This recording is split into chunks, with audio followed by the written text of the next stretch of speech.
No ar, programa Ponto de Vista. Os principais assuntos que são destaque no Brasil e no mundo, comentados de uma maneira simples e objetiva. Programa Ponto de Vista. Nós expressamos o nosso ponto de vista. Qual é o seu?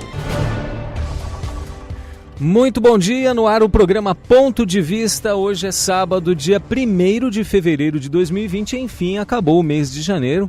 A turma estava dizendo um mês que demorou demais, parece que demorou 290 dias para acabar, mas acabou. Estamos aqui hoje com o Miguel. Bom dia, Miguel. Bom dia, Nascimento. Bom dia a todos os ouvintes do programa Ponto de Vista. Estamos aqui, né, Nascimento? Passou o mês, na verdade, para mim, na verdade, passou rápido. Passou, né? Rápido. Como estão passando, né, os dias rápido demais, né, ultimamente, né? A impressão que dá é que tem menos hora do que precisava. do que o normal, né? Mas é isso aí. Estou aqui com o Anderson, professor de Educação Física em Betim, nosso convidado especial, que veio hoje fazer pra gente aí essa ilustre presença para comentar junto com a gente. Eu perguntei para ele sobre a situação de Betim, né? Ele mora lá, como é que tá a situação das chuvas, se chegou a te atingir lá na tua casa, essas Pois coisas? É, Nascimento, a situação lá foi séria, rapaz. Muito comércio, né, atingido, muita gente lá. Os rios, né, aquela situação de canalizar os rios, de cobrir os rios, as galerias, né, uma situação meio complicada isso aí. O que a gente viu que a gente vê na televisão, né, Nascimento? A gente talvez não tenha a dimensão do estrago, né? Mas acho que todos viram, né? Sim. Realmente... Fala-se que vai ter que ter um investimento de 40 bilhões e 40 anos de trabalho para poder resolver a situação, ou seja, voltar ao curso normal do leito dos rios e tal. Eu acho que não vai ter vontade política para isso, né, Anderson? Ou não tem condições mais de fazer. Inviável, né? É inviável, né? É porque as margens do rio ali já foram tomadas por comércios, ali por moradias. Fica difícil Como demais. que vamos fazer? Não tem jeito, né? Infelizmente é o homem mitigar essa situação aí que realmente é preocupante. A cada dia, e nós sabemos que vai acontecer, né? A água vai subir, vai atingir alguém. E isso é realmente preocupante, né, Nascimento? Eu creio assim, a engenharia ela tem, né, Nascimento, ela tem estudo, logicamente ninguém faz uma situação daquela sem nenhum estudo, sem nenhum, né? Mas a chuva, né, as chuvas que caíram, na verdade, né, foi muito acima do normal, entendeu? Então realmente não suporta, né? E a canalização dos rios, pelo que eu vi, foi um dos maiores problemas que aconteceu lá. Você via que esse chafariz em plena rua, em plena praça lá. Verdade. Quer dizer, não suportou, carros né? sendo levados e tudo mais, exatamente. Né? Um caos total aí. Anderson, obrigado aí pela presença. A gente vai começar aqui com os assuntos e aí a qualquer momento vocês podem comentar aí. Pessoal, você que nos ouve em casa, no trabalho, na estrada, em qualquer lugar, quiser mandar uma mensagem para dizer oi, estou ouvindo a programação, fica à vontade. O nosso WhatsApp aqui é o DDD 35 999 70 0955, DDD 35 999 70 0955. Já temos o bom dia do Pereira, que é o nosso amigo engenheiro agrônomo que está lá em Caxambu. Bom dia, Miguel e demais da equipe desse valioso programa. Abraço a todos e aos ouvintes. Bom dia, Pereira. Um abração, viu? Obrigado pelo acompanhamento aí. É sempre bem-vindo a sua participação, viu? Estamos te esperando aqui, viu, Pereira? Te aguardando aqui. A Maura de Arantina também está ouvindo a gente. E vamos começando aqui, pessoal, com os indicadores do agro, as cotações, dólar e euro. Tem também a previsão do tempo para hoje, amanhã e segunda. O dólar comercial fechou a semana cotado em R$ 4,28, o euro em R$ 4,75.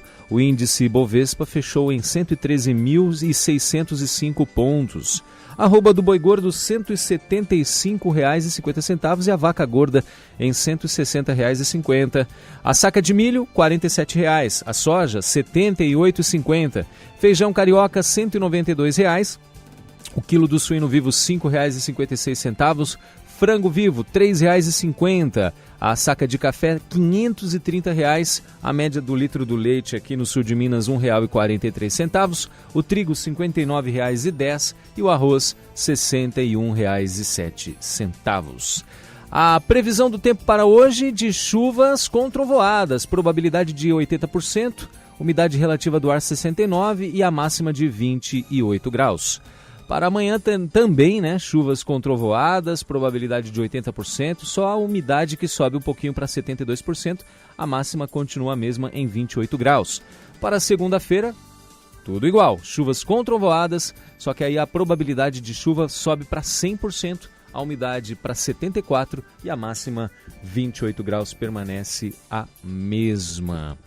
E tem mais bom dia aqui, o Cláudio de São João del Rei e o nosso amigo Cleomedes de Itajobi que mandou áudio aqui, Miguel, vamos ouvir? Bom dia, Ricardo.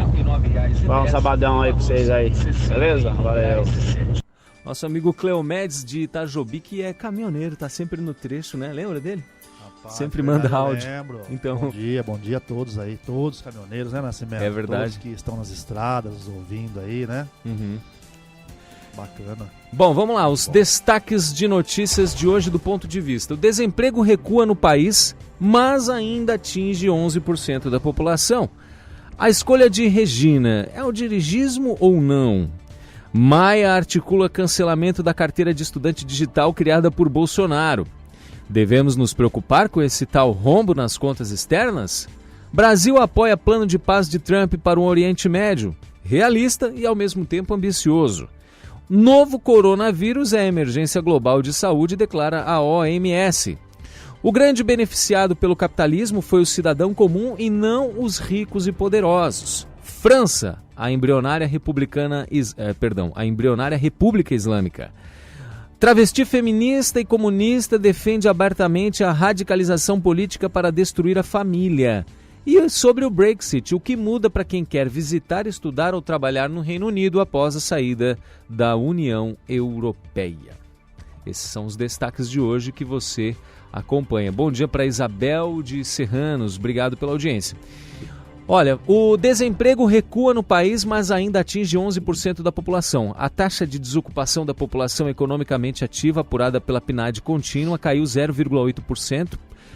No trimestre de outubro-dezembro de 2019 em relação ao trimestre de julho-setembro, que foi de 11,8%, divulgado nesta sexta-feira pelo IBGE. Na comparação com o mesmo trimestre de 2018, 11,6%, houve queda de 0,6 ponto percentual. Já a taxa média anual recuou de 12,3% em 2018 para 11,9% em 2019.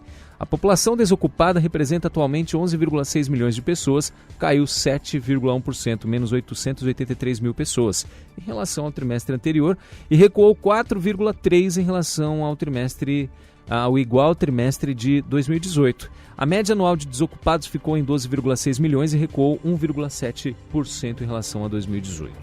O número de empregados com carteira de trabalho assinada, 33,7 milhões, cresceu 1,8% comparado com o trimestre anterior e subiu 2,2% em relação ao final de 2018. O rendimento médio real, R$ 2.340 nos últimos 3 meses do ano passado, ficou estável em ambas as comparações. A média anual de 2018 foi de R$ 2.330, com variação de mais 0,4% em 2019. Bom, desemprego, desemprego, é isso que a população realmente, o cidadão comum quer saber, né? As pessoas querem trabalhar, querem ter emprego. Como é que vocês analisam esses dados aí? E o que está faltando ainda para diminuir mais ainda o número de desempregados, né? O Nascimento, na verdade, isso aí não acontece num passe de mágica, né? Uhum. O Brasil, uma extensão territorial continental, né, com 210 milhões de habitantes. Uma diversificação muito grande, né, de atividade econômica, enfim. A gente vê aí o setor do agro, né, do agronegócio hoje praticamente, aliás, hoje não, já vem aí de um bom tempo puxando a economia e dando a sua contribuição. E o nosso foco aqui, né, como a gente começou o programa há 10 anos atrás, né, Nascimento, como Agro News, você lembra, né? Lembro. O nosso foco aqui realmente, o objetivo é a gente realmente dar ênfase, né, ao agronegócio, né? Não desprezando ou desfavorecendo qualquer outro, né, Segmento. setor aí, né, segmento, né? Mas a gente vê o seguinte, Nascimento, o Brasil ele pegou aí esses últimos praticamente quase que 30 anos, de uma certa forma a legislação, a própria Constituição, né, a Constituição Cidadã, chamada Cidadã de 1988, a última Constituição nossa, né? Ela veio beneficiar muito assim o lado social, vamos assim dizer, muito direito, né? Mas os deveres praticamente quase que foram esquecidos, né? E tudo isso, Nascimento, tem um reflexo. Isso com o tempo vai produzir um reflexo. Aí vem um monte de legislação, um monte de aparato, um monte de coisa, né? Vem as normas regulamentadoras dos órgãos, enfim. E vem, na verdade, Nascimento, engessando o país, entendeu? Engessando o empresário. Você vê, a regulamentação é muito grande, tanto que a gente está tendo aí uma desregulamentação, a desburocratização. Por quê? A gente já falou aqui da carga tributária, que é 5 meses por ano, né? O cidadão trabalha 5 meses por ano para pagar imposto. Então tudo isso, na verdade, desestimula o empreendedor, o empresário, a geração de emprego. Hoje, para você dar um emprego, você tem que pensar muito. Por que você tem que pensar muito? Além de dobrar, né, o valor pago para o funcionário, quase que dobra com os encargos sociais, todos nós sabemos disso. Essa pessoa amanhã ou depois, mesmo que ele peça para sair, mesmo que ele peça para ser demitido, para ser mandado embora, e receba todos os seus direitos, e outrora até então, agora não, né? Mas até pouco tempo atrás, era obrigado você fazer a homologação, por exemplo, Nascimento, dessa pessoa demitida ou que pediu para ser demitido, você homologava a demissão dele no Ministério do Trabalho ou no sindicato da categoria. E ali via todos os direitos dele, tudo certinho, homologava. Homologar, você aprova. O que é uma homologação? Você aprova aquilo ali, você ratifica aquilo ali. Ele saía do Ministério do Trabalho ali, ou do sindicato, e já passava no primeiro advogado para reclamar. Então veja bem, que segurança que o empreendedor tinha? Nenhuma. Hoje, vou falar para você que acabou a insegurança jurídica? Não. Melhorou. Com a reforma trabalhista, entendeu? Enfim, com a desburocratização, tem aquela situação da economia também, que até falou aí o ano passado. A desregulamentação. O Bolsonaro lançou uma MP, o Congresso aprovou, enfim. Eu vejo assim, tudo caminhando, Nascimento, porque veja bem, tem os índices hoje que são favoráveis. Quais índices, Miguel? Você pega aí a inflação hoje sob controle, você pega hoje a taxa de juros 4,5% ao ano, né? A Selic, a menor taxa já registrada no país. Você pega várias situações aí, né? Que favorecem o crescimento econômico, Nascimento. Está sendo feita uma lição de casa. Hoje não está tendo mágica. Não é o governo que está, através de solavanco, de trancos, querendo mudar a taxa de juros, por exemplo. Não é assim. A situação está sendo conduzida de uma forma correta, na minha opinião. Então você tem um dólar, ainda que alto, mas favorece a exportação. Entendeu? Só que nós temos reserva suficiente para combater isso aí se quisesse, mas não é interessante por enquanto, eu vejo dessa forma, porque não está prejudicando, não está gerando inflação, esse dólar alto, entendeu? Então, quer dizer, tem toda uma situação, porque o dólar alto, ele dificulta a importação, mas ele favorece a exportação, então ele gera emprego. Ele gera emprego internamente. É problema, Nascimento, o dólar alto, quando ele gera inflação, quando gera desabastecimento, por exemplo, porque não tá com dificuldade de importar, porque está muito caro o dólar. Então existe um ponto de equilíbrio. Existe um ponto de equilíbrio em tudo isso daí. Não é assim, um passe de mágica, não. Então nós temos um dólar hoje sob controle, ainda que ele é flexível, ainda que ele é livre, ainda que ele, né, flutua livremente, mas o Banco Central monitora tudo isso. Então nós temos o dólar, nós temos inflação, nós temos a taxa de juros, nós temos todo um cenário que está favorecendo hoje o quê? Está favorecendo o investidor ter coragem de tirar os projetos da gaveta. Entendeu? O que precisa, Nascimento, ainda para melhorar é realmente a tal da segurança jurídica. Nós precisamos ajustar essas coisas aí. Você diz essa questão da segurança jurídica ligado às questões trabalhistas do empregador com o empregado? E outras coisas mais. Sim. Entendeu? Criar uma estabilidade, Nascimento. Uma estabilidade de país, eu tô falando. Uhum. Não pode o presidente fazer uma MP, por exemplo, e o Congresso derrubar porque não concorda. Nós vamos falar disso aqui, tem uma matéria sobre esse assunto. Uhum. Não pode o Congresso aprovar uma situação e o Supremo vai lá e caça aquela situação. Sim. Por exemplo. Sim. Entendeu? Eu acho que os três poderes, eles são independentes e harmônicos ao mesmo tempo. Existe uma harmonia. Porque é justamente essa harmonia e essa independência deveria haver que gera segurança jurídica, Nascimento. Entendeu? Senão vira o país sem rumo, sem dono, né? Quer dizer, o presidente fala uma coisa, aí vai o presidente da Câmara fala outra, o do Senado fala outra, o Supremo fala outra. Pera lá, que investidor, principalmente o estrangeiro, tem coragem de investir? Fala pra mim. Agora veja bem, será que o nosso Congresso tá alinhado com a sociedade? Será que o que eles estão fazendo, por exemplo, contra o presidente, contra o Bolsonaro, será que eles estão preocupados com a sociedade? Nós já falamos isso aqui muitas vezes. Será que eles estão comprometidos com a sociedade? Para gerar emprego, para melhorar as condições de vida da sociedade, do pagador de imposto? Será que eles estão preocupados?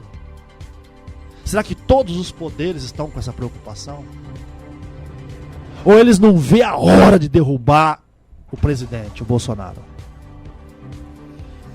Pois é, como é que você vê tudo isso, Anderson? Pois é, Nascimento, eu concordo com as palavras aqui do Miguel, e eu penso também, Miguel, eu vou até um pouquinho além. A CLT, ela é pesada.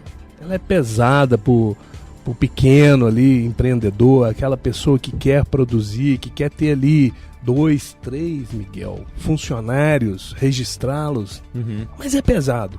Ainda é pesado. Nós tivemos uma pequena, vamos dizer assim, uma pequena reforma nessa questão trabalhista, Miguel, mas você sabe que ainda foi, digamos, insuficiente. Porque o Miguel falou a verdade, as pessoas, o empreendedor, ele tem medo de ir lá registrar uma pessoa. E quando a gente pega esses índices aqui, 11,8% Nascimento, aí a gente está falando da questão legal, né? As estatísticas têm a ver realmente com o registro da carteira de trabalho ali na CTPS. Mas eu vejo que ainda é muito pesado. Essa questão, essa relação patrão e empregado, ela tende a ser mais simples, ou seja, tem que haver ali uma simplicidade no contratar essa mão de obra, senão o patrão, o microempreendedor, eu falo micro porque a legislação ela caracteriza, né, até tantos funcionários ali, micro. O que acontece? Ele realmente é pesado. Você vai contratar hoje uma secretária lá do lar, realmente você vai pagar quase que o dobro do salário, não é isso, Miguel? Eu sei que é da área contábil. Sim. Então é pesado. E uma outra situação que eu queria abrir até um parênteses aí é o seguinte. O perfil hoje, ele mudou muito. Ele não é mais aquele perfil da década de 70, 80, 90, né? E nós temos uma situação também, Nascimento, nas cidades aí, as regiões metropolitanas, que são a mão de obra, por exemplo, digamos aí, formadas com curso superior, os profissionais liberais, né? Uhum. Tivemos aí, recentemente, aí, no passado, aí, uma certa ilusão, abriu-se muita faculdade, curso à torto e direito daqui e dali, e hoje nós temos esse pessoal trabalhando de Uber aí nas grandes cidades. Vendendo cachorro-quente, né? Não menosprezando o trabalho em si, mas a pessoa gastou tempo e dinheiro para poder se formar em direito, administração, sei lá o que, e hoje não está exercendo porque não tem mercado para todo mundo, né? Exatamente. E outro detalhe importante também, bem colocado, Anderson. Além de não ter mercado para todo mundo, também não tem mercado para qualquer um. Não tem. O mercado ele está aberto para os bons profissionais. Então, agora veja bem, Nascimento, e as universidades, os colégios formadores aí, técnico, nível técnico, eles estão formando, capacitando esses profissionais que o mercado precisa? Boa pergunta. Nós já falamos isso aqui muitas vezes. Ou ele está formando, militante. Esse que é o problema. Porque aí que é o problema. Por quê? Porque aí é o nós contra eles. É aquela cabeça lá da revolução do proletariado. Entendeu? Da luta contra o capitalismo. O capitalismo, nós temos que combater o capitalismo. Só que o camarada anda de tênis Nike, de iPhone na mão, de carro importado. Entendeu? É aquela situação. É o socialista de iPhone, que a gente chama, né? Então, é uma situação delicada. Ô Miguel Nascimento, eu nunca ouvi tanto. Ontem eu conversava com um senhor lá na minha cidade e ele falando pra mim, olha, eu tenho lá, o meu cunhado tem uma terra, mas ele teve que cortar o café, teve que arrancar o café e começar a criar boi. Porque o boi, um vaqueiro cuida lá de 1000 boi, entendeu? Ele falando pra mim. É isso mesmo. E por que ele teve que arrancar o café? Ele tava falando lá da cidade de Aipim, daquela região de lá, né? Perto do lado de Ipatinga ali. Porque não achava mão de obra para trabalhar no café. Então, ele cortou o café, colocou pasto, colocou boi, né? Porque aí dá conta de cuidar demais. Você entende que existe lá a necessidade, mas também vendeu-se uma ilusão ali, todo mundo querendo só trabalhar, às vezes ali na cidadezinha, entendeu? Naquela empresa, vai ter os benefícios, seguro-desemprego. E isso mudou. E você vê que é um círculo, Nascimento, um círculo vicioso, não é virtuoso. Infelizmente não é virtuoso. Porque aí existe uma rede de proteção social. Bolsa Família, bolsa disso, bolsa daquilo, seguro enfim. Isso, seguro aquilo. Então, ao invés, vamos supor, que o governo tem? Qual que é a melhor distribuição de renda? Chama-se emprego. Melhor distribuição de renda. Traz dignidade. Agora veja bem, os jovens estão tendo essa formação psicológica, sai com essa cabeça, com essa formação, com esse desejo de trabalhar, de se esforçar, de conseguir as coisas com o esforço próprio. Essa é a questão. É esse o maior perigo. Entendeu? É a questão da formação.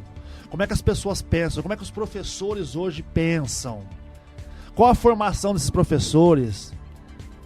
Tá entendendo? Hoje estamos presos lá naquela revolução do proletariado lá. Que começou lá em 1800 e tralalá. Tá entendendo? Muito bem. São 8. Esse programa não vai acabar hoje, tá, gente? Porque nós ainda terminamos a primeira matéria. Mas vai ser gostoso, já tá legal. É assim, vamos para a segunda. Eu vou entrar na segunda matéria e depois nós vamos ter um intervalo. A situação da Regina Duarte, né? Ela aceitou, né? Disse sim aí pro casamento para ser secretária de Turismo e Cultura, né? Vamos ler aqui a matéria. Né? Cultura, só cultura, né? A matéria, ela foi escrita pelo Carlos Graeb, jornalista e consultor, e ele começa assim, olha: Maitê Proença defendeu a ida de Regina Duarte para a cultura na internet. Se Maitê está otimista, eu não vou discordar. Escrevi mais cedo sobre a coragem de Regina Duarte, que deixou a paz de uma carreira consagrada para cair no circo de gladiadores da política. Sobre o que esperar da cultura sob a nova secretária, os sinais são um pouco confusos. Ela já reproduziu pataquadas sobre marxismo cultural nas suas redes sociais, mas, numa das reuniões, antes de aceitar o convite de Bolsonaro, também interrompeu o falatório de alguém para lembrar que era atriz e não iria abraçar nenhum tipo de censura. Maite Proença defendeu a escolha de Regina Duarte na internet. Ela não morro de amores por leis de incentivo cultural. No mundo ideal, acho que dinheiro público deveria ser gasto apenas para sustentar os chamados equipamentos. Museus, monumentos, bibliotecas, arquivos públicos. Obras individuais, sejam livros, shows ou filmes, que se financiem sozinhas pela lógica do mercado. Mas reconheço que as leis de incentivo fortaleceram a economia da cultura que existe hoje no Brasil, onde há empregos e circula uma grana respeitável. As leis ajudam a criar as condições para que um dia, quem sabe, elas venham a ser revogadas. O modelo de incentivo que existe no Brasil não foi desenhado para favorecer correntes ideológicas. Já financiou filmes sobre Bruna Surfistinha e sobre a ascensão de Bolsonaro. É assim que tem que ser. Nesse modelo, o governo só autoriza produtores a captar dinheiro. Quem escolhe o que patrocinar são as empresas. Tem gente no governo Bolsonaro que prefere uma política de prêmios culturais em que o governo escolhe obras e dá o dinheiro diretamente. É um modelo que se presta muito mais à pecha de dirigismo cultural pelo Estado. Ainda que os júris responsáveis pelos prêmios sejam muito qualificados e transparentes, quem vai pairar sobre eles a nuvenzinha, sempre, vai pairar sobre eles a nuvenzinha cinzenta da dúvida. Ao meu ver, essa é a primeira grande questão que Regina Duarte precisa enfrentar na cultura. Qual modelo privilegiar? Com base nisso, será possível julgá-la, a menos, que ela se vista de viúva porcina com o seu primeiro pronunciamento. Bom, escolha de Regina, dirigismo ou não? Que horizonte que você vê aí com essa escolha, Miguel? A Regina na cultura. Nascimento, eu vejo assim, primeiro, o que representa a Regina Duarte? Pra mim, sim, eu creio que o Brasil inteiro.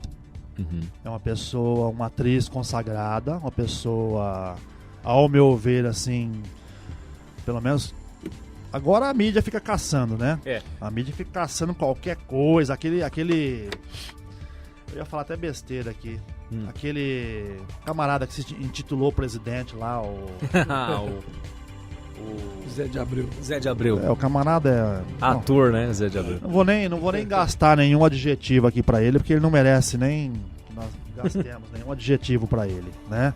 Ele já falou, que não sei o quê, que eu lembro do que você fez lá. Sabe aquela coisa? Tem que processar um sujeito desse. Tem que fazer ele gastar. Mas processar mesmo. Processar. Aliás, o governo deveria fazer isso desde o começo, né? Já vem fazer desde o começo. Eu vejo assim, eu acho a área da cultura é uma das áreas, Nascimento, é uma das áreas que o socialismo invadiu, a área da cultura, a área da educação, porque o Gramsci, né, o grande Antônio Gramsci, que é o pai aí do marxismo aí, junto com Karl Marx, né, que é aluno, né, do Marx, né, Nascimento? Uhum. É um aluno do Marx. Ele falou que a questão não era armas, não era para pegar em armas. Era só para invadir a cultura, invadir as escolas. Ou seja, então vai implodir o sistema por dentro, de dentro para fora. Não de fora para dentro, de dentro para fora. É o que está acontecendo, é o que aconteceu nesses últimos 30 anos no Brasil. Aliás, nos últimos 30 não. Desde 1930 e qualquer coisa que vem acontecendo isso. Faz quase 100 anos essa brincadeira. Só que as pessoas não se perceberam da gravidade de tudo isso. Então hoje você vê um Estado aparelhado, uma cultura totalmente aparelhada, você vê os canais de televisão, a mídia impressa, a mídia televisiva, a mídia falada, todinha aparelhada. Essa é a realidade. Então você vê uma atriz do porte da Regina Duarte, por exemplo, do gabarito dela, da personalidade dela, do caráter dela, do trabalho, do profissionalismo dela, que eu conheço essa mulher desde a minha infância, desde criança, entendeu? Você vê aí as pessoas querendo depreciá-la, quer dizer, na verdade, deveria ser motivo de louvor, deveria ser um motivo de orgulho para o país. a nomeação dela como secretária de Cultura. Deveria ser um orgulho para o país de ter uma pessoa do gabarito dela e do histórico que ela tem. Então é o que ela representa para nós brasileiros, que está em jogo. E tem toda a condição, conhece o meio, é uma pessoa do meio, que nem diz, né, o jargão, né? É uma pessoa do meio que conhece o métier, ele conhece a situação. Ninguém melhor do que uma pessoa como ela, do gabarito dela, do conhecimento dela, da expertise que ela tem, para ajudar. Então, quer dizer, eu acho, até pegar aí um gancho, eu acho um casamento perfeito, para mim. Lógico que, pelo fato de ela ter apoiado o Bolsonaro na época da campanha, fez campanha abertamente e tal, lógico que a esquerda vai odiá-la, lógico. Infelizmente o pessoal tá ainda tá na campanha eleitoral ainda. O pessoal da esquerda até hoje não se conforma com tudo isso e ainda tá em campanha eleitoral, querendo talvez ainda até hoje o terceiro turno. Desculpa falar assim, mas é uma realidade, assim, porque veja bem, a Regina Duarte é um patrimônio histórico para o Brasil, da cultura. Vai falar que não. Claro que assim como Antônio Fagundes, assim como outros ícones da cultura, do meio televisivo, do meio teatral, enfim. Deveria ser assim, deveria ser aplaudida. Me desculpe. Eu vejo dessa forma. Não é questão do Bolsonaro não, Nascimento. Não tô nem falando do Bolsonaro não. Não é isso não. Eu vejo pelo gabarito dela, pelo que ela representa para o Brasil. Entendeu? Quem que nós tivemos de ministro da Cultura nos últimos 30 anos? Fala pra mim. Tivemos um dos mais famosos aí foi o Gilberto Gil, né? Então, mas ninguém criticou? Não me lembro na época de tê-lo criticado. Você tá entendendo? Então, quer dizer, é um disparate, pô. Agora, me desculpa, eu gosto de música, mas não dá pra comparar, né? Me desculpa, não dá pra comparar. E você, Anderson? Mas a verdade é o seguinte, nós estamos vivendo naquele tempo assim, me apresenta o tema que eu sou contra. Eu nem ainda sei o tema, mas já sou contra, não é assim, Miguel? Então, o que acontece? Não é o nome Regina Duarte. O problema não é o nome. Poderia ser qualquer outro. É contra o governo. Quem fosse, né? Vamos ser honestos. Quem fosse. Se fosse Tom Jobim, Vinícius de Moraes, ou qualquer um outro aí, um grande, né? Vamos pegar aí da cultura, músico ou ator, que seja, ia ser apedrejado, não é verdade? Porque a questão que está em jogo não é o nome Regina Duarte. A questão é me apresenta o tema que eu já sou contra. Quando você falar o tema, eu já tô... eu já tô com a mão levantada falando assim, não, sou contrário. Então a questão é essa, sabe? Eu posso julgar a pessoa pelos atos que ela tomar. Sim, mas ela eu não nem posso, entrou, né? Ela nem entrou ainda. Porque ela fez isso, ela fez aquilo. Aí já estão pegando um papel que ela viveu lá na década de quando, Miguel? Foi o papel da viúva porcina lá. Não dá para julgar assim, né? Eu acho que às vezes tem essa ansiedade aí pelas redes sociais, né? De querer, não, a pessoa é isso, a pessoa aqui. Não, calma. Ela não teve nenhuma atitude dela ainda como secretária. Vamos ver primeiro, vamos esperar ela trabalhar, né? Isso. Pessoal, vamos pro primeiro intervalo e daqui a pouquinho a gente volta no Ponto de Vista. Nosso número para quem quiser mandar mensagem, quem estiver ouvindo, quiser mandar pergunta, quiser comentar, quiser falar que está ouvindo só, enfim, 35 DDD 35, número 99970 0955. 99970 0955. A gente volta já. Rede FM.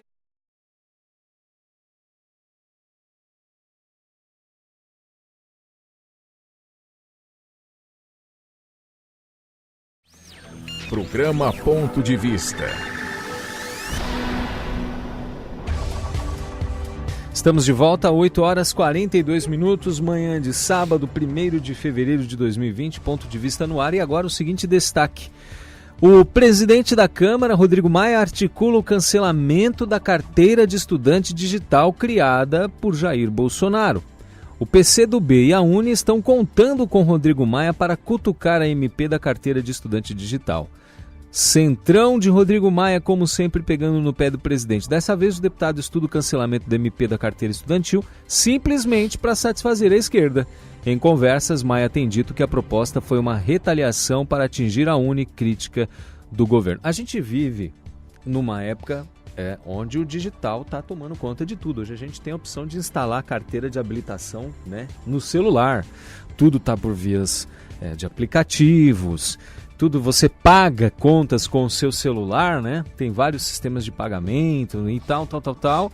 E aí, essa questão da carteira digital aqui do estudante foi pensada justamente nessa questão toda, mas aí acho que vai de encontro àquilo que a gente estava falando, que o Anderson comentou antes do intervalo, né?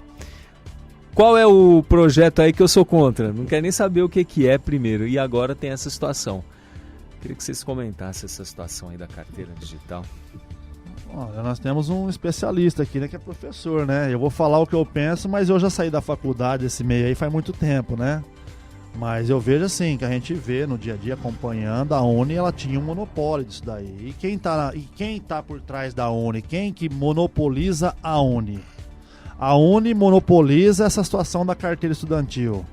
Mas quem monopoliza a UNE? É só o pessoal do PSOL, do PCdoB e do PT. Essa é a questão. E entra uma graninha considerável. Agora veja bem, qual que é o papel da UNE? União Nacional Estudantil, né? Uhum. Eu fui universitário, eu fiz, né? Faz muito tempo. A UNE, eu acho que nem me lembro se existia, ou se existia, não tinha a força, né? A situação que tem hoje. Entendeu? Na década de 80 que eu fiz, quer dizer, então hoje é completamente diferente. Tava falando agora aqui no intervalo, né, a situação é que a gente acabou de falar da matéria lá da Regina Duarte, que é a nova secretária de Cultura, né? O que ela representa e tudo mais.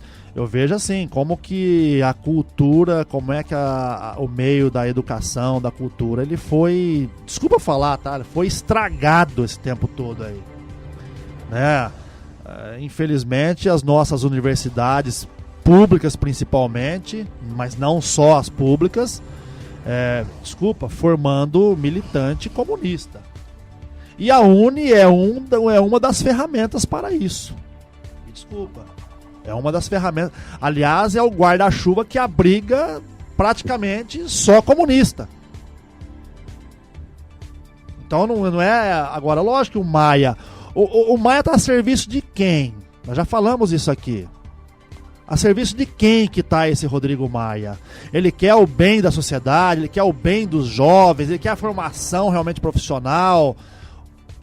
Não é questão de satisfazer a esquerda, nada disso não. Na verdade ele é de esquerda, ele é comunista, ele é contra a sociedade brasileira. A verdade é essa. Nós precisamos entender quem é o Rodrigo Maia. Porque até agora, o ano passado todinho, ele só lutou contra o governo. Entendeu? Então, quer dizer, nós precisamos entender essa situação aí, situação política.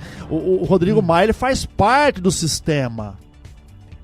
Ele representa o sistema, que a gente vem falando aqui já de longa data, né? O sistema que existia no Brasil. Então, o que eles querem, essa turma toda aí? Eles querem a volta do sistema. Então vai gostar de uma nomeação da Regina Duarte como secretária de Cultura? Não vai gostar. Vai gostar da carteira digital, que não precisa mais da UNE, de pagar para a UNE para ter uma carteirinha estudantil? Não vai gostar, porque acabou o monopólio da UNE. Acabou. A verdade é essa. É a situação lá da contribuição compulsória que existia para os sindicatos. Você acha que eles gostaram? Não gostaram. Acabou esse monopólio do sindicato aí, essa situação que sustentava, na verdade, todo esse sistema de geração de militante comunista. A UNE, sindicatos, entendeu? Que sustenta quais partidos? PSOL, PCdoB, entendeu? PT. É essa a questão. E sustenta esse sistema aí, a verdade é essa. E o governo está combatendo esse sistema. Infelizmente, a sociedade, muitas vezes, ela não se engaja nisso. Ela não participa porque ela não lê, ela não entende.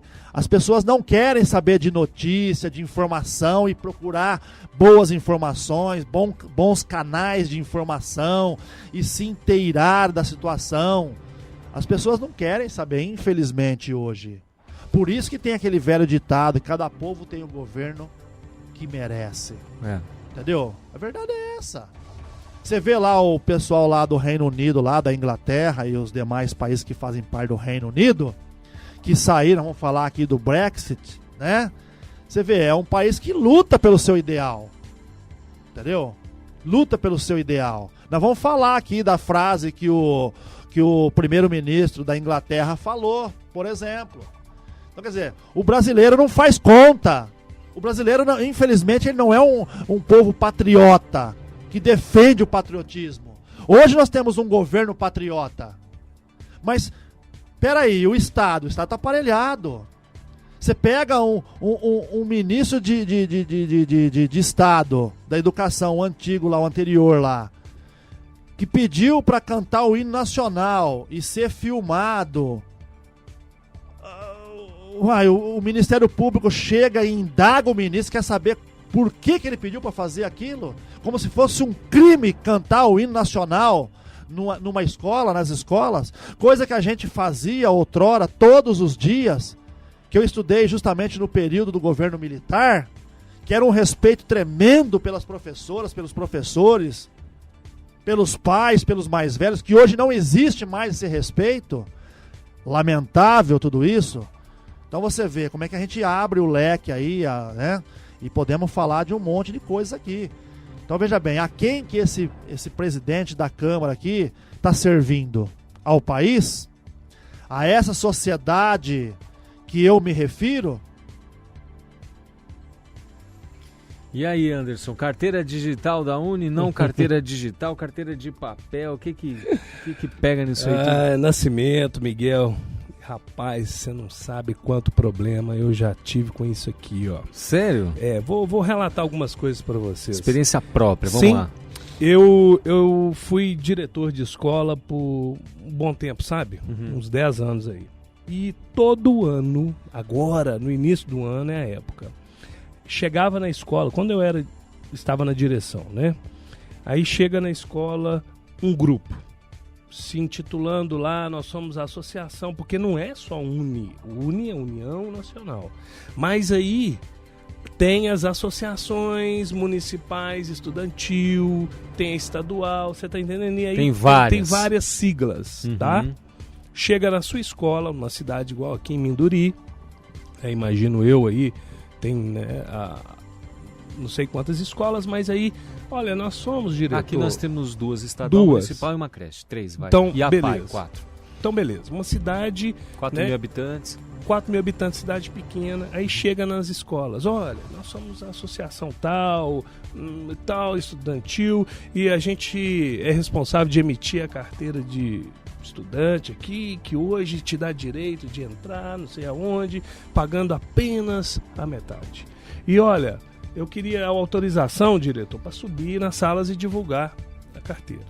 Hoje uma carteirinha dessa, na minha época era 10, eu não sei hoje se pode ser 15, 20 reais, não sei, não imagino. Rapaz, os meninos, às vezes sem situação, não tem ali a condição, mas chega em casa e fala para os pais, não, eu tenho que fazer, mãe, pai, porque é importante, eu vou pagar apenas meia entrada. E no aí, cinema, no teatro, isso, não sei na onde. O menino leva a fotinha, entendeu? Leva a foto, os 10 reais, ou os 15, ou os 20, que seja hoje, e fica ali. Não, nós vamos levar a fazer. Muitas dessas não voltavam com a carteira de estudante. Lá na cidade de Betim eu tive vários problemas. Liga, não atende mais. Não atende. Eu tô te falando. Eu tenho certeza que tem professores me ouvindo, tem diretores aí. Tinha muito golpe. Muito golpe. Aí, vamos lá. Para que serve a carteira estudantil, ô Nascimento? Miguel? Boa pergunta. Para quê? Para quê? Não é a meia entrada aí? Vamos pôr em eventos culturais. Então né? tá, lá vai. Passa na secretaria da sua escola, pega uma declaração que você está matriculado e frequente lá, e lá no evento você vai no estádio, apresenta a sua declaração. Vai aonde? Ao cinema, Miguel? Apresenta a declaração. Para que serve a carteira? O que o presidente fez foi simplesmente falar assim, olha, hoje é digital, você baixa o aplicativo lá e tal, você tem aqui um certificado. Mas que então vai o presidente facilitar. só facilitou. Só facilitou. Mas nada, tirou Aonde o monopólio tá a briga? da mão da Uni. Eu quero conversar, eu queria bater um papo com o senhor Rodrigo Maia para ele me explicar. Ou que seja, com os representantes do PCdoB ou da Uni, eles me explicar. Mas é aquela frase. Pra que precisa? Mas é aquela frase que você falou agora há pouco, me explica o projeto, mas eu quero deixar claro que eu já sou contra. Então, e isso aí vale para quem é estudante em faculdade, universidade. Não, e você pensa também ou ensino que fundamental, ensino médio, entendeu? Você pensa também que a pessoa que vai fazer a carteirinha é uma pessoa que na grande maioria das vezes não vai a evento cultural nenhum. Não vai. É isso aí, rapaz. É o modismo. Aqui na região, que não tem, vamos dizer assim, não tem muitos lugares para pessoa aí que pague o ingresso para ir no museu, seja lá, só grandes cidades. Sim. Mas aqui isso se aplica nos shows. Sim. Como nós temos muitas expos, tem em São Vicente, tem em Minduri, todas as Sim. cidades fazem na sua festa de aniversário ou em datas importantes, e aí tem a questão da meia entrada, porque um ingresso de um show de um artista custa, sei lá, R$50, R$60, Sim. aí o aluno Sim. vai usar a carteirinha para... Então... Só que aí já tem uma questão também, que o que acaba acontecendo, a gente sabe... Não sei nem se eu posso falar isso, mas todo mundo sabe. O valor do ingresso já é super, como é que eu posso dizer? Aumentado, já contando que vai ter uma proporção de... É a famosa socialização das perdas, vai, Nascimento. Você que paga a inteira tá ajudando a pagar a metade do outro. Metade do outro. Exatamente. Ponto final. É isso aí. É isso aí mesmo. Mas é essa a questão. Então a dica é essa. Passa lá na secretaria da sua Pega escola. uma declaração que você é um estudante para você poder receber a sua. Mas eu vejo desconto, assim, né? o fato de ter a carteirinha é tranquilo, sem problema nenhum. Sim. O que o governo está fazendo é tirando o monopólio da Uni, só isso. Por quê? Olha, gente, porque, veja bem, sustenta a Uni, sustentar a Uni, sustenta quem? Isso. Sustenta esses partidos que eu falei que está por trás da Uni, o PSOL, que é a fonte de recurso deles. Sindicato, entendeu? Então veja bem, Nascimento, me desculpa. Vamos pedir para a esquerda trabalhar. Pois é, Porque tem os que trabalham e tem aqueles que sugam. Sim. Quem trabalha. Me desculpa. Eu já falei essa história aqui, vou tornar a falar rapidamente, Nascimento. Quando eu entrei no banco, eu já falei que eu fui bancário há muito tempo, isso há mais de 30 anos atrás, tá? 36 anos atrás. Entrou um colega meu, assim, um ano depois. Não vou citar nome por questão de ética. De ética, né? Ele entrou pouco tempo depois, ele foi pro sindicato. Até pouco tempo atrás eu soube que ele estava no sindicato. Então ele viveu 30 anos no sindicato, Nascimento. Fazendo o quê? Tá entendendo? Não, mas faz o quê? Me desculpa. Então, veja bem, desculpa, quem trabalha e quem suga quem trabalha. Me desculpa. Mas daqui a pouco vai aparecer alguém falando, mas não sei o que o sindicato é necessário, que não sei o que. Meu querido, eu já fui sindicalizado, não trabalhei em sindicato, mas fui sindicalizado, diferente. E já me frustrei com o sindicato há muito tempo atrás. Isso na década de 80, ainda final de 80. Não pensa você que eles pensam em você, não, que eles não pensam em você. Eles pensam em se proteger aquele grupo seleto que está lá, comandando o sindicato. Não se engane com isso daí. Quem sabe você possa pensar melhor e refletir sobre o que eu estou falando. Eu já me iludi com o sindicato faz mais de 30 anos. Bom, vamos lá. São 8h57. Dá para outra matéria aí ou não, rapidamente? Vamos lá, pelo menos entrar aqui, ó. Devemos nos preocupar com esse tal rombo nas contas externas? A primeira coisa que chama atenção nessa notícia é o uso da expressão rombo. O problema de toda essa conversa sobre déficit em transações correntes é que pouca gente parece saber o que é, o que significa ou o que exatamente o causa. O mais importante é que um déficit nas contas com o exterior não tem nada a ver com o déficit orçamentário e pouco afeta as contas do setor público.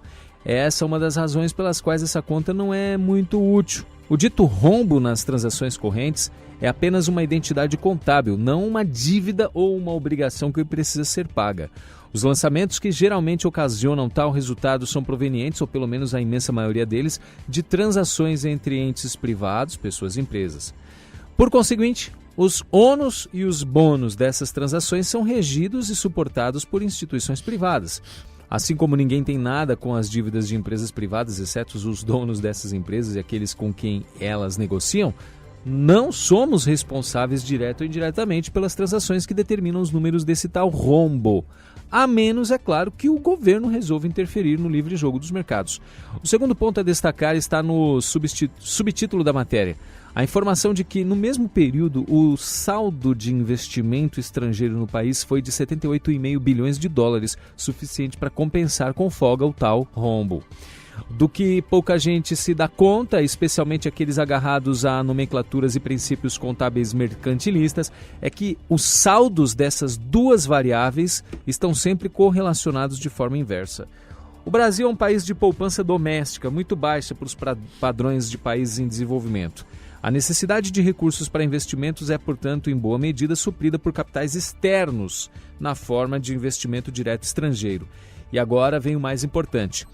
Quanto maior esse investimento, maiores serão as necessidades presentes e futuras de remessas de lucros, aluguéis, royalties e juros para o exterior, itens que são os principais componentes do famigerado rombo em transações correntes. Reparem pelo gráfico constante da própria matéria que nos anos de 2016 e 2017, período em que o país enfrentou uma de suas piores recessões de todos os tempos, o tal rombo nas contas externas foi bem abaixo dos padrões, sem que isso tenha melhorado em nada os nossos problemas. Ou seja, os tais rombos, longe de representar uma ameaça ao crescimento do país, provavelmente são benéficos a ele na medida em que fazem investimentos para o país. Enfim, não há por que se preocupar com essa contabilidade das contas externas do setor privado, nem tampouco ficar choramingando porque o seu resultado foi negativo, muito menos ainda culpar o baixo superávit da balança comercial pelo não problema. Questões econômicas aí. Eu não sei, a gente vai ter tempo aí para falar? Rapidinho, né? Por causa que já são 9 horas. A própria matéria, ela praticamente quase que se auto-explica, né, Nascimento? Porque eles dão ênfase, né? A mídia dá ênfase, né? Que o Brasil teve um dos piores rombos, né, em transações correntes aí dos últimos X anos, né? Mas a própria matéria fala que nos anos de 2016, 2017, que foi um dos anos piores que teve a economia, com um crescimento aí negativo até do PIB e tudo mais, não teve esse tal rombo. Na verdade, Nascimento,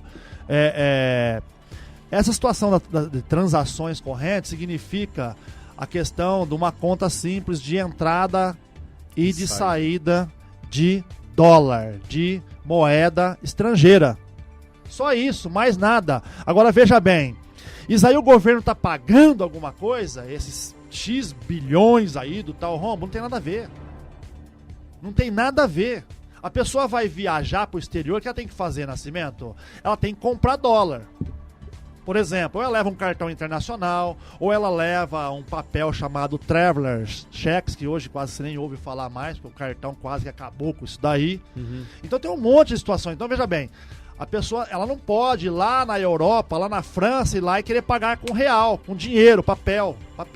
Levar 100 reais, 1.000 reais, 10 mil reais. Não vai pagar. Não vai pagar. Qual que é a moeda hoje comercialmente utilizada? É o dólar. Então ela tem que pegar o que? Ela tem que levar um cartão internacional, por exemplo, ou tem que pegar e levar dólar. Então ela tem que ir numa casa de câmbio, por exemplo, e comprar dólar. Entendeu?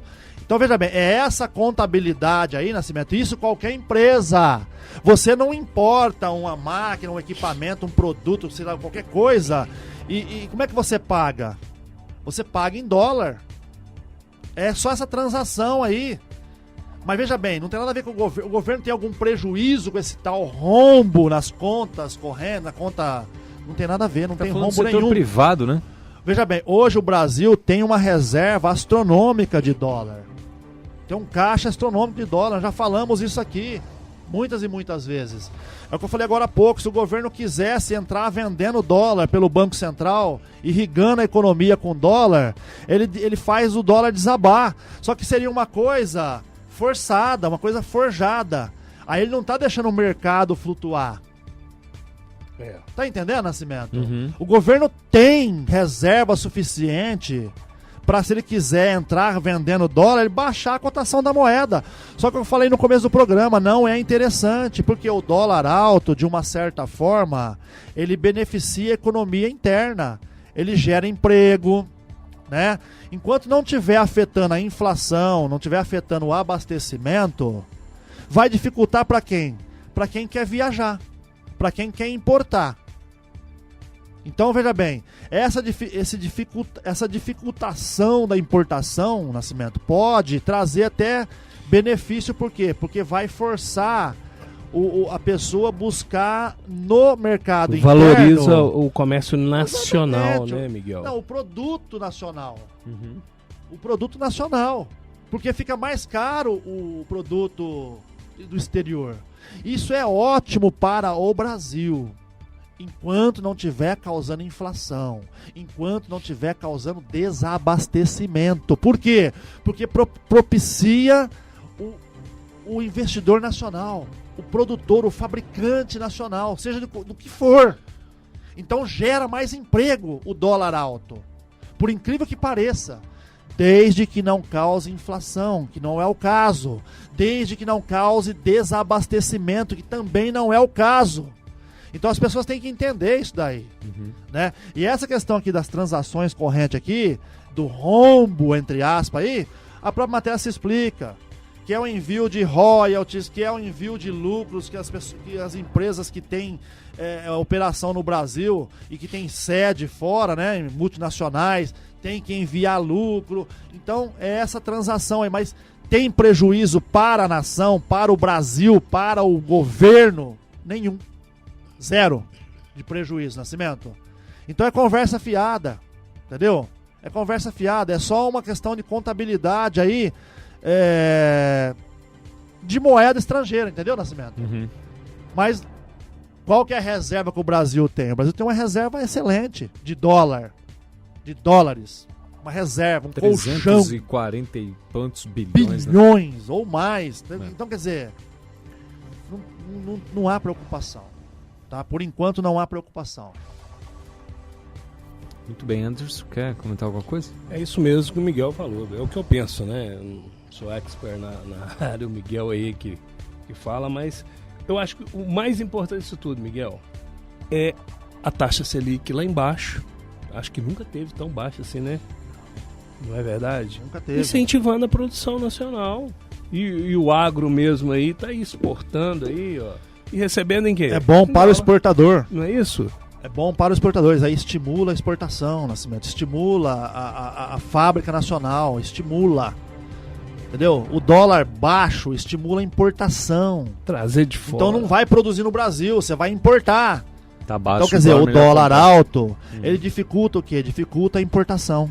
O que ajuda o Brasil, ajuda a gerar emprego. Ah, para quem quer viajar para o exterior é pior? É pior. É pior. Sim. Então estimula o turismo interno. Tudo tem uma saída, sim. Vocês estão entendendo? Então, na verdade, o dólar alto não é maléfico. Ele é benéfico, desde que não gere inflação, desde que não gere desabastecimento. Tá entendendo? Ponto final. Não acontecendo isso, porque veja bem, é uma guerra comercial.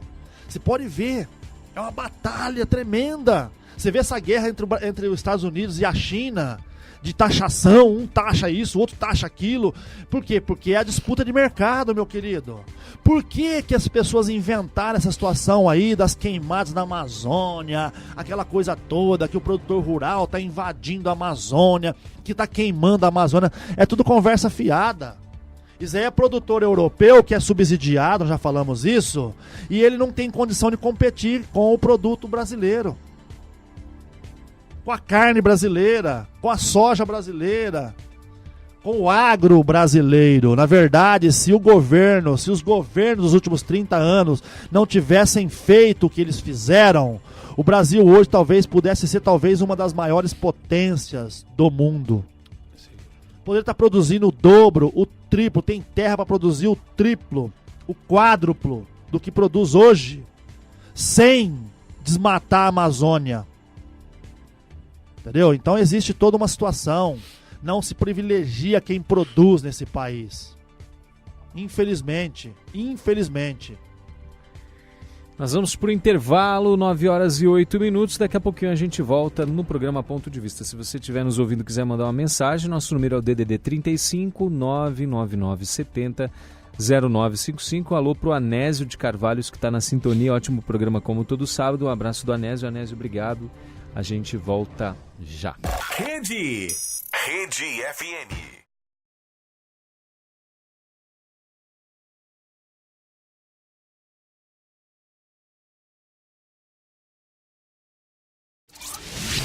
Você está ouvindo o programa Ponto de Vista. 9h15. Chegou uma mensagem aqui do Luiz Pérez de São Vicente, né? Ó, bom dia, amigos. Eu sou da época que a escola emitia a carteira do estudante sem ônus para os pais. Inclusive, presença e notas das matérias. Era uma identidade dos alunos e servia para tudo. Bons tempos, o governo hoje quer evitar as fraudes, mas muitos ainda querem o Brasil em atraso. Bom programa. Aproveitando um comentário do Luiz Pérez aqui, a carteira da escola serviria para isso. Sim. Você chega na escola com a carteira, tem sua foto, tem o nome da escola, tem um telefone. Você chega lá, eu quero comprar o ingresso aqui, ó. Eu sou estudante, tá aqui sua carteirinha da escola. Sim. Ah, é mentira, você não é estudante, coisa nenhuma. Não, pode ligar lá. A pessoa liga. Ah, fulano de tal, matrícula tal. Sim, é fulano de tal. Ah, então tá comprovado. Era só isso. A carteirinha da própria escola, não precisava de mais nada. Mas enfim, vamos para frente aqui. Ó. O Brasil apoia um plano de paz de Trump por Oriente Médio, realista e ao mesmo tempo ambicioso. O governo brasileiro saudou o plano de paz apresentado na terça-feira pelo presidente dos Estados Unidos, Donald Trump. De acordo com Itamaraty, o plano configura uma visão promissora para, após mais de 7 décadas de esforços infrutíferos, retomar o caminho rumo à tão desejada solução do conflito israelense-palestino. O Ministério de Relações Exteriores considerou o plano realista e ao mesmo tempo ambicioso. Trata-se de iniciativa valiosa que, com boa vontade de todos os envolvidos, permite vislumbrar a esperança de uma paz sólida para israelenses e palestinos, árabes e judeus e para toda a região, enfatiza em nota. O governo brasileiro exortou tanto israelenses quanto palestinos a considerar o plano com toda a seriedade, afirmando que a proposta se afigura compatível com os princípios constitucionais que regem a atuação externa do Brasil, notadamente a defesa da paz, o repúdio ao terrorismo e a autodeterminação dos povos. Desse modo, conclui Itamaraty, o Brasil está pronto a contribuir com o processo da construção de paz das maneiras que se afigurarem mais adequadas. É uma questão antiga. Essa situação desse conflito dos israelenses e palestinos, aliás, é muito mais antiga do que os nossos ouvintes possam imaginar. Isso aí vem da época de Abraão, lá atrás. Isso tem milhares de anos, essa guerra aí das famílias e tal. Não vamos entrar nesse assunto, que é um assunto muito mais extenso, mas você acha que esse plano aí de paz do Trump por Oriente Médio vai dar certo, Miguel? Até uma pergunta difícil, eu sei, mas... Nascimento, tem caminho para isso? Que eu me lembro disso daí, eu tô com 50 e... tô indo pro 54, né? Uhum. Que eu me lembro disso daí faz 40 anos. Sei. Pelo menos. Que eu me lembro, assim, que eu tenho lembrança desse assunto aqui faz 40 anos. Essa guerra, essa briga pela Palestina, essa situação toda, né? Eu não sei, Nascimento, eu espero que sim, espero que dê certo. Tem chance de dar certo. Vamos falar assim pra gente não entrar em detalhes. Tá. Detalhes aqui, entendeu? Porque ali, na verdade, é aquela batalha, né? O povo de Israel, o país que foi refundado aí em 1948, tá aí com 70 anos, 72 anos, né? O povo que foi espalhado pelo mundo na época da guerra, foi o Holocausto. Inclusive teve aí, né? comemoração aí dos 75 anos do Holocausto, se eu não me engano. Teve essa semana agora que passou. Parece que o Brasil não marcou presença lá, né? Houve alguma situação, não sei o que houve, não sei o que aconteceu, mas enfim, o Holocausto é uma realidade, foi uma realidade. Ainda que alguns querem até negá-lo hoje, querem negar que houve o Holocausto, como se fosse uma história, né? Passar uma borracha na história. De ficção. Complicado isso. Uma situação que morreram milhões de pessoas, milhões, e tem gente viva até hoje que escapou. Sim. Tem gente até hoje que era criança na época que escapou do Holocausto. Que perdeu a família inteira e tal, né? Tem filmes aí que retratam a realidade. Eu assisti aquele filme, A Lista de Schindler, é um filme que eu recomendo, espetacular. E tem dezenas de filmes que retratam, né? Essa história real que aconteceu, que infelizmente aconteceu, entendeu? Então tem toda uma situação aí dessa batalha, parece que nunca cessa entre judeus e palestinos, essa situação toda aí, enfim, esperamos aí que traga realmente aí paz para a região ali, para aqueles povos. E detalhe, viu, Nascimento? Disso daí depende toda a humanidade, dessa situação aí. Não é uma situação tão simples não, tá? Essa situação aí de Israel aí, essa batalha que existe aí, depende toda a humanidade, viu? As pessoas não têm noção do que possa ser isso daí. Eu não quero falar aqui porque teria que ter um programa só pra gente falar disso daí. Sim. E ainda não seria suficiente. Né? Então, e a gente vê como que a mídia retrata tudo isso, de uma certa forma, você vê que até a situação de direita e de esquerda reflete nisso tudo. Tá ligado, eu vejo né? assim, a situação de direita e de esquerda, na verdade, é uma situação, de uma certa forma, Nascimento, até espiritual. Falando aqui, né, não quero entrar em questões religiosas porque não é o nosso objetivo, tá? Mas essa situação de direita e de esquerda reflete uma situação, até uma posição, até um posicionamento espiritual das pessoas. Porque reflete o pensamento dela, o desejo dela, o que ela pensa, o que ela sente, o que ela acredita. Pode ver o posicionamento de direita e de esquerda.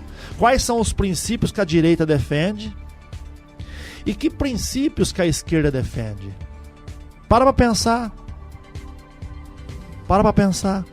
Você vê, nós não vamos falar desse assunto aqui, mas você vê a ministra Damares, nós falamos aqui agora há pouco no intervalo, né? Lançando um programa de abstinência sexual para os jovens postergar ou protelar ou esperar para ter experiência sexual. Para evitar o quê?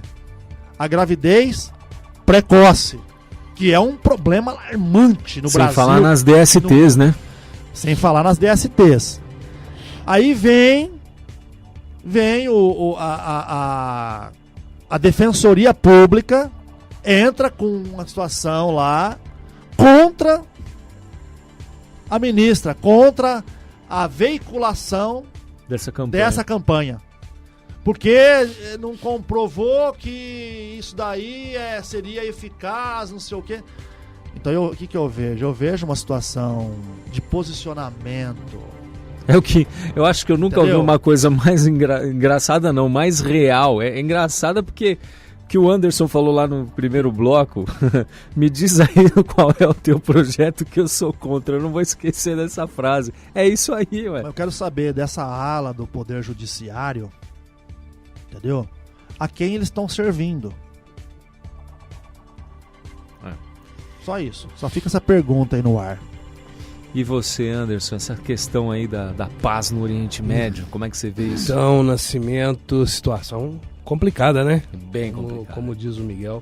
Mas é até muito bom, até os jovens aí, o pessoal aí, os estudantes, é legal estudar, né, sobre esses conflitos, a história, né, Miguel? História. E o Miguel falou aí de filmes, tem uma lista aí, né? Muito grande de legal, filmes. Até a minha esposa, conversando com minha esposa, ela falou que o meu filho quer aprender lá, quer ler sem doutrinação, ele quer bons livros, sabe? Pra ver a nossa história recente, como que foi, o que aconteceu. E só pra dizer o seguinte, eu torço que dê certo, como o Miguel disse aqui, vamos ter esperança, né? Sim. Que esse plano de paz, e agora, para ter paz entre os dois, como é que é aquela máxima lá antiga? Quando um não quer, dois não brigam, né? Dois não brigam, não é isso? Isso. Então eu acho que para não haver briga, porque lá é um barril de pólvora, né, Miguel? Ou seja, um barril não de pólvora, é um barril nuclear, né? Que eles sim, falam, sim, é isso? Sim. É. Então eu acho assim, tem que haver vontade, por ambas as partes ou por uma das partes, de não haver guerra, de não haver confusão. Quero mandar nós precisamos correr, né? Isso, só mandar um alô pra Luana do Queima Barril de Andrelândia. Bom dia, tô na escuta, o programa de hoje tá muito bom, obrigado pela audiência. E vamos falar do coronavírus, né? O novo coronavírus é uma emergência global de saúde, declara a OMS. O anúncio foi feito na coletiva de imprensa nesta quinta-feira. O órgão pede uma ação internacional coordenada para combater a doença. A OMS, a Organização Mundial da Saúde, declarou nesta quinta que os casos do novo coronavírus são uma emergência de saúde pública de interesse internacional. São milhares de infecções na China e em 18 países. Com isso, uma ação coordenada de combate à doença deverá ser traçada entre diferentes autoridades e governos. Eu não vou nem entrar mais no detalhe da matéria, pra gente... Não, vamos correr, porque senão não vai dar tempo. Vai dar tempo. Só fazer um breve comentário aqui. Eu vi ontem o governo Bolsonaro dando uma entrevista, né? Tava junto lá com o ministro da Saúde e mais o ministro das Relações Exteriores, né? Falando sobre esse assunto aí, entendeu? Do coronavírus. Abordando a necessidade do cuidado, pessoas do Brasil que estão lá na China, que estão em países que têm a infecção dos vírus aí, o cuidado que está sendo tomado para trazer essas pessoas de lá para cá, para se fazer os exames lá no local. Se tiver problema, já vem para cá, já vem para uma área de quarentena, a situação ela é grave. Há quem diga, eu já vi vídeos aí na internet, tá aí pra quem quiser ver, que a situação tá sendo até, de uma certa forma, escondida. Maquiada, a realidade. Né? Diz que a situação ela é muito mais grave do que se apresenta aí nos meios de comunicação tradicionais. Entendeu? Então, quer dizer, vamos tomar cuidado, né? Quem tem aí contato ou teve contato com pessoas que vieram dessa região aí, tomar muito cuidado. Se tiver alguém pra vir também, tomar muito cuidado. A preocupação até com as fronteiras, ele falou ontem da fronteira da Venezuela, por exemplo, que tá a Venezuela já tem os problemas que tem lá, nós já sabemos quais são, já falamos aqui muitas e muitas vezes. Então, quer dizer, nós temos 17 mil quilômetros de fronteira. É muita coisa. É muita coisa. Então, para vigiar tudo isso, então realmente a gente tem que tomar um cuidado tremendo aí, o que a gente puder fazer, e o esforço da comunicação para a gente realmente poder, enfim, evitar essa situação aí, né? Porque não é fácil não. Anderson. Tá bom? Vamos. É isso aí. Eu acho que temos que acender um alerta aí, não amarelo mais, um alerta vermelho, não? Vermelhíssimo. Eu também acredito, eu creio nisso aí, Miguel, que a situação, ela deve ser pior do que se apresenta. Bem pior do que está sendo divulgado, né? Eu acredito. Agora, eu estava rapidinho aqui, eu vi uma infectologista falando que nós temos que criar um hábito tradicional de lavar bem as mãos. Porque as infecções geralmente elas vêm por aí, você pega na maçaneta de uma porta que alguém está gripado, por exemplo, que pôs a mão, e você depois põe aquela mão na boca, vai comer, não lava a mão. Então tem que haver esse hábito de você lavar as mãos, aquele uso do álcool gel, né? Se você puder na sua empresa, em casa, você ter ali, tá sempre passando, é muito útil, ajuda a combater bastante.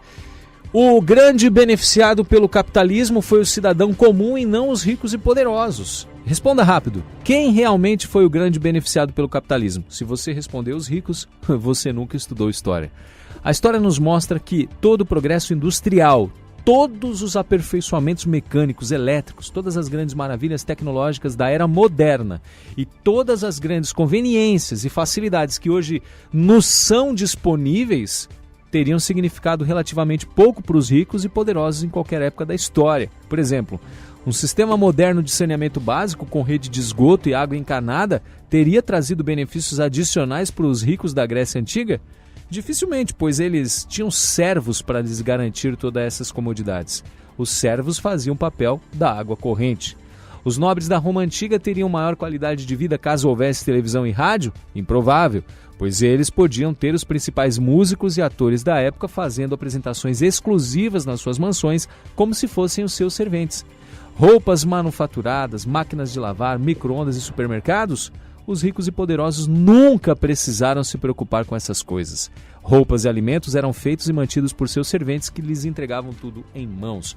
Eu não vou ler a matéria inteira, que ela é muito extensa, ela já está postada na nossa página do Facebook, mas partindo desse princípio aqui, dessa linha de raciocínio, dessa matéria que é interessante, de fato, quem foi rico sempre teve tudo o que quis, porque tinha dinheiro para fazer, para acontecer, para pagar, para fazer as coisas para ele, e é de fato. Com o crescimento do capitalismo, as pessoas de menor poder aquisitivo têm acesso a tudo. Hoje toda casa tem uma TV, tem internet, tem, né? Enfim, como é que vocês... Na verdade, o Ocidente, chamado o Ocidente, o mundo ocidental, né? Que tem a sua base no sistema judaico-cristão, que hoje está sendo combatido, hoje, né? A gente vai falar de uma matéria aqui sobre o islamismo, né? De uma certa forma contraria esse sistema judaico-cristão. A gente vê assim o desenvolvimento. Você pega na época lá da Alemanha Ocidental e a Alemanha Oriental. Sim. Fica claro o desenvolvimento que se havia na Alemanha Ocidental e o atraso que significava a Alemanha Oriental. Você vê o atraso de Cuba hoje, por exemplo, isolada ali, de uma certa forma, está com 50 anos de atraso. Por exemplo, estou dando só um exemplo. Entendeu? Então, quer dizer, é fácil entender isso aí. O capitalismo, na verdade, trouxe liberdade. Agora, veja bem, essas pessoas que são contra o capitalismo é porque são pessoas... Me desculpa, eu falei agora há pouco a diferença da direita e da esquerda. Tem aqueles que trabalham e tem aqueles que não querem trabalhar. Ponto final. Que querem viver à custa do Estado. Só que o Estado é mantido por quem trabalha, com os impostos de quem trabalha. Então a regra é muito simples. Hoje as pessoas, me desculpa, esse pessoal que defende aí o socialismo, não sei o quê, querem trabalhar? Responda. Para você mesmo que está me ouvindo. Então tem as pessoas que trabalham, que geram riqueza, que geram imposto, que geram prosperidade, e tem aqueles que querem só usufruir, entendeu? Do trabalho, do esforço desses. Entendeu? E ataca o capitalismo, ataca isso, ataca aquilo. É o que a gente falou agora há pouco, que é o socialista de iPhone. Entendeu? Ele defende o socialismo, o comunismo, porém ele usa um iPhone, ele usa um tênis Nike, ele usa um carro importado, entendeu? Uma roupa de marca, né? Então, quer dizer, é uma hipocrisia tremenda. Infelizmente é isso aí. Na verdade, eu vejo claramente essa situação aí com simplicidade, tá? Então, Anderson, vamos correr. Aqui eu lembrei de uma situação, Miguel. Vamos pegar a Coreia do Norte. Eu desafio aí. Você já buscou na internet aí fotos da Coreia do Norte? Você não consegue achar. Aí o país é fechado para a internet é proibida. Exatamente. O camarada lá, como é que chama? O Kim Jong-un. O camarada é um deus. Ele tem que ser amado, adorado, venerado como um deus. Então, se alguém falar contra ele, é paredão. É paredão. É paredão, meu querido. É isso que você quer? A esquerda... Porque, veja bem, o Brasil venerava essa situação toda aí. A Dilma, o Lula. Se aliou a quem? Eles se aliaram a quem? A esses governos comunistas ditadores comunistas. Só, Miguel, que aí os ricos lá desses países lá, a elite, sim. aristocracia, eles têm acesso lá a tudo do bom e do melhor. Você entendeu? O que diz a matéria. É o que diz a matéria. Exatamente. Fechou. Gente, vamos pro intervalo, 9h33, daqui a pouquinho a gente volta. Rede FM.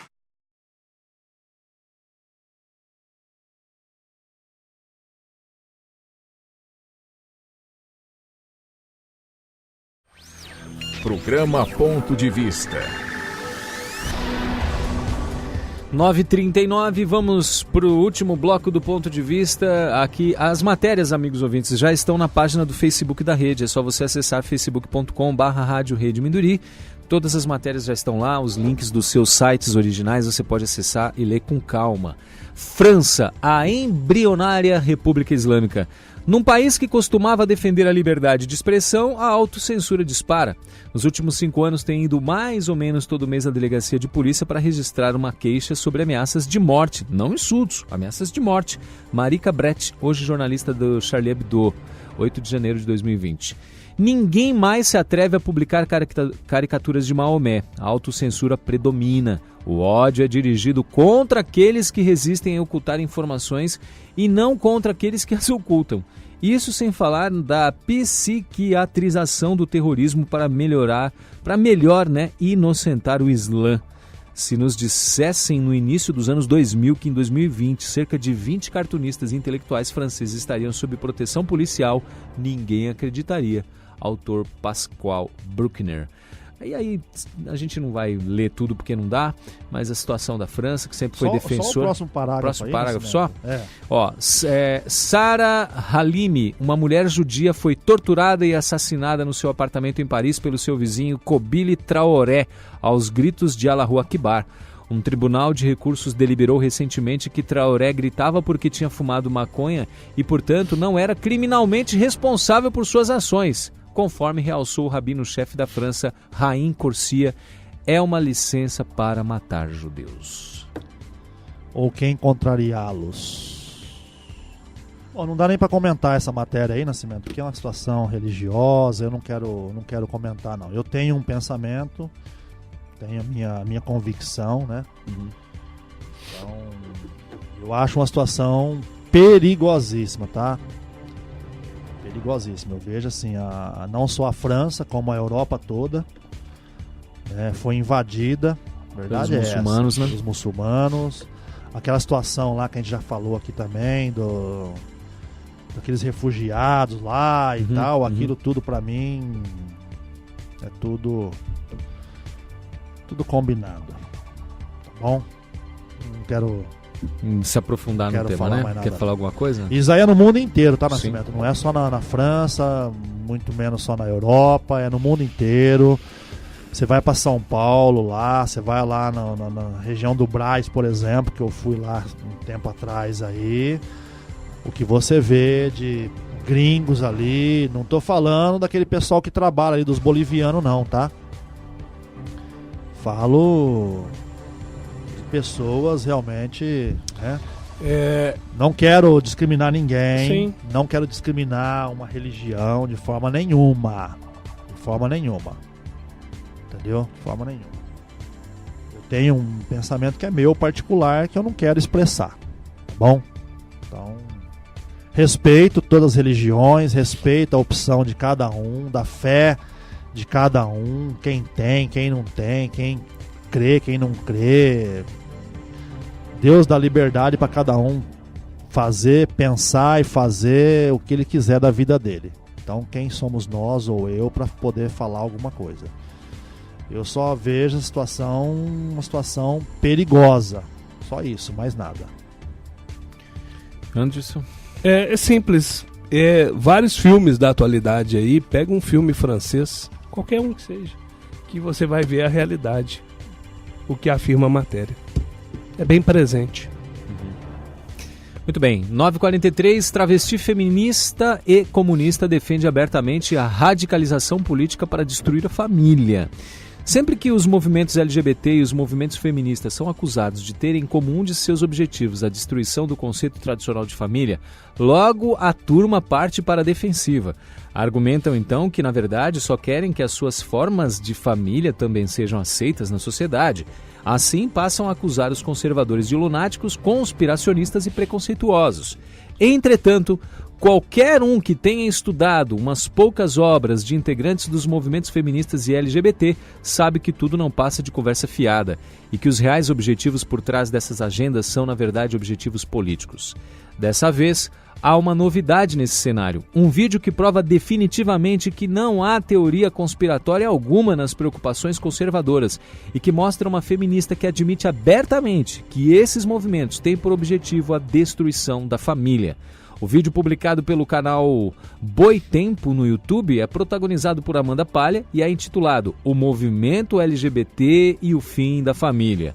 Nele, Amanda faz uma defesa da radicalização política para a destruição da família e ainda condena os que ficam na defensiva, pois os que assim o fazem não são a ameaça. Aí ela se descreve assim: travesti, feminista e comunista.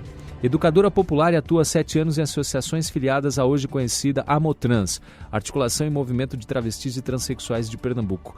Está atualmente como coordenadora da Comissão de Cidadania, Direitos Humanos e Participação Popular de Pernambuco. É uma das autoras do dossiê Marxismos e Lutas LGBT, da edição 33 da revista Margem Esquerda, que foi lançada durante o seminário. Não vamos ler tudo. Só falta um pedacinho, né?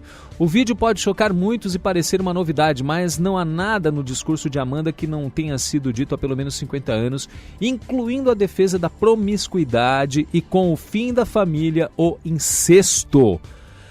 O discurso não passa de um eco do livro da feminista canadense-americana Shulamit Firestone, Dialética do Sexo, de 1970. Nela, Firestone trata o incesto como um tabu e defende que a família é, na verdade, uma relação de propriedade em que o homem possui a mulher e os filhos, e que os filhos só não fazem sexo com as suas mães porque as enxergam como propriedade do pai.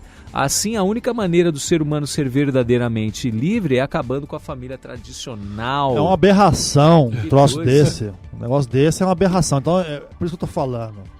A questão da direita e da esquerda se define por aquilo que elas defendem. Direita e esquerda. Né? Então você, meu amigo, pensa bem. Pensa o que você defende. Você vê uma matéria disso aqui, dá até nojo. Dá até nojo. Mas é realidade. É realidade. Você pega aí, tem uma senhora chamada Marilene Chauí, você já ouviu falar? É educadora, da área de educação. É petista, mas assim, ela detesta, ela odeia a família. Tradicional, né? Odeia. Então veja bem. Precisa ver de onde que vem esse ódio, por que ela tem esse ódio todo, o que ela defende, quem ela defende. Por isso que eu tô falando. Aí você defender um governo de direita ou um governo de esquerda, não é questão de direita ou esquerda. É a índole da pessoa que está em jogo, é o caráter da pessoa que está em jogo. É o que ela pensa, o que ela sente, os ideais dela. O que ela acha certo, o que ela acha errado. Os valores morais, sociais, espirituais que ela defende. É tudo isso. Não é uma questão simples de direita ou esquerda, de partido A ou partido B. Não é não. Não é não. É um divisor de águas. Entendeu? Da sociedade. Como pensa, o que querem, o que desejam. O que é a família tradicional, gente? Pai, mãe e filhos. Normais. Por que esse ódio por esta família? Por que esse ódio por esta família? Pelos tais aqui, essa matéria, por exemplo, aqui. Por que esse desejo, essa ganância para destruir a família tradicional? Por que isso? Pois é. Para pensar. Anderson. Rapaz, dá um sentimento estranho só de ler uma matéria dessa, né, Miguel? Nascimento. Pois é. E vou te falar, cara. Destruindo a família, a base de toda uma sociedade. Aí o que vai sobrar, hein, meu amigo? Vai sobrar o que está sobrando hoje. Eles, na verdade, eles sabem muito bem o que estão fazendo coordenadamente. Há uma agenda em curso. Sabem. A maioria das pessoas não se importa com isso, não tem noção Por que que houve aqui, a gente falava no intervalo, por que que está havendo a destruição cultural dos valores na música, nas artes, na televisão? Tudo isso tem um propósito, tem que chegar num fim. Você vê, fala assim de incesto, a gente já viu vídeos sim, onde as pessoas falam do incesto, que quanto mais depravação existia, ou seja, antigamente era homem e mulher, agora é homem com homem, mulher com mulher. Não tem nada a ver com isso. Mas eles querem mais. Querem também o direito da pedofilia. Redução da idade para... Estão falando em 10 anos. Eles querem também que os filhos possam ter relações livres com as suas mães. É o que está falando na matéria. O pai com a filha, mas que isso seja normal. E lamento dizer, se nada for feito daqui a alguns anos, tudo isso vai acontecer e todo mundo vai achar normal. Vamos falar a verdade? É a volta de Sodoma e Gomorra. Sim. Vamos para a última matéria. Brexit, o que muda para quem quer visitar, estudar ou trabalhar no Reino Unido após a saída da União Europeia.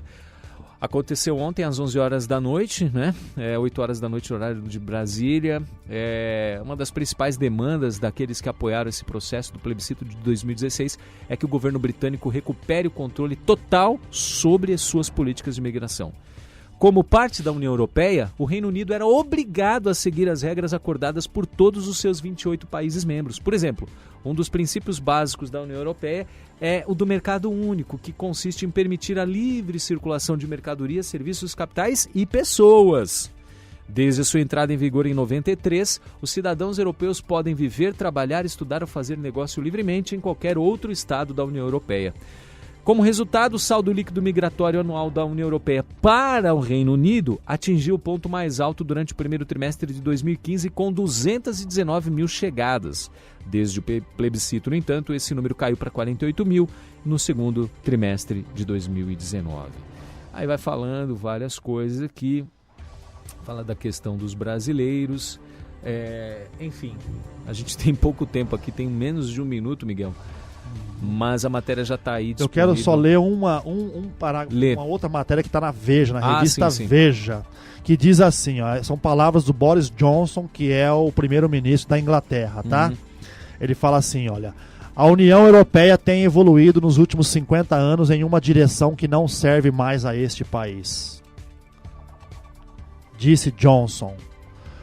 O dia amanhece e a cortina sobe em um novo ato em nosso grande drama nacional, concluiu. Bom, enfim, eu entendi o que ele quis dizer. A União Europeia tem evoluído nos últimos 50 anos em uma direção que não serve mais a este país. É o que a gente acabou de falar aqui agora. Por exemplo, a invasão lá dos muçulmanos e outras coisas mais, né? As direções que eles têm que obedecer lá, que é dos 28 países membros da União Europeia. Bom, enfim, eu vejo assim, é um governo de direita que não concorda com aquela situação ali. Um aliado, na verdade, um aliado nosso aí, um aliado do Brasil, um aliado dos Estados Unidos, um aliado de Israel, por exemplo. Entendeu? Eu lamento, né, o primeiro-ministro da Itália aqui também, o Matteo Salvini, se eu não me engano, que era de direita também, caiu, né, saiu, depuseram ele, enfim. É uma pena, eu lamento, né, mas tudo bem. É isso aí, considerações finais, meus amigos. Não, Miguel e Anderson. Para mim foi ótimo, agradeço a participação do meu amigo Anderson, a tua participação, Nascimento, obrigado aí a todos os ouvintes que participaram, né? Muitos nos ouvem, mas às vezes não conseguem, né? Não querem mandar um alô pra gente aí, mas de qualquer forma a gente agradece, tá bom? Uma boa semana para todos, que Deus abençoe a todos grandemente. E agradecer aí a participação com vocês, tá? Nascimento, Miguel, todos os ouvintes. É um prazer imenso estar aqui nessa cidade deliciosa, com os meus amigos, e poder falar um pouquinho aí da opinião. A vontade é de ficar mais tempo, tem jeito não, hein? Um grande abraço a todos, viu? É isso aí, pessoal. Um bom final de semana para vocês. Daqui a pouquinho, 2 da tarde, visita premiada em Santana do Garambel. Um bom final de semana. Reprise amanhã a partir das 9. Fiquem com Deus e até mais.